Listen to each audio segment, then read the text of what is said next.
Where do you need the light shining in your life? Tomorrow is summer solstice. It's the longest day of the year. Solstice is a time of awakening, of illumination, of renewal, maybe of some sort of turning point or transition. The sun is our life giver of light, of heat, of fire, of life force, of energy. How energized are we when we have the sun in our life? It's almost like a spiritual food. And actually, in my Chinese culture, my ancestral history and wisdom, fire is actually the element for our heart. Now, also in Chinese medicine, there is no separation from our heart and our mind. Our heart is our mind.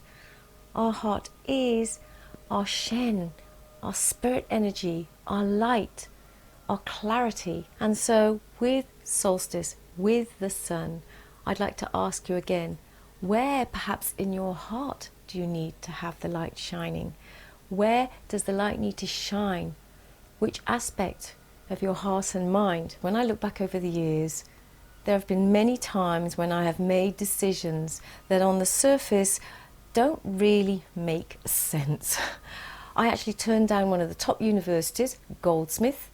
When I went to visit that day, I just didn't get a good feeling from the place. I left a promising job in the media. I was working in the film industry. I left to go traveling because I wanted to see the real world, not the world through a lens, someone else's lens as well, incidentally, right? I moved countries, driving across the continent with a car full of my house stuff, with nothing sorted on the other end. None of it made sense. It all seemed a bit crazy in a way for some. But I was listening to something that was in the calling of my heart. Obviously, if your heart says something but your head is saying, this is dangerous for you, this makes no sense whatsoever, then you have to listen to that.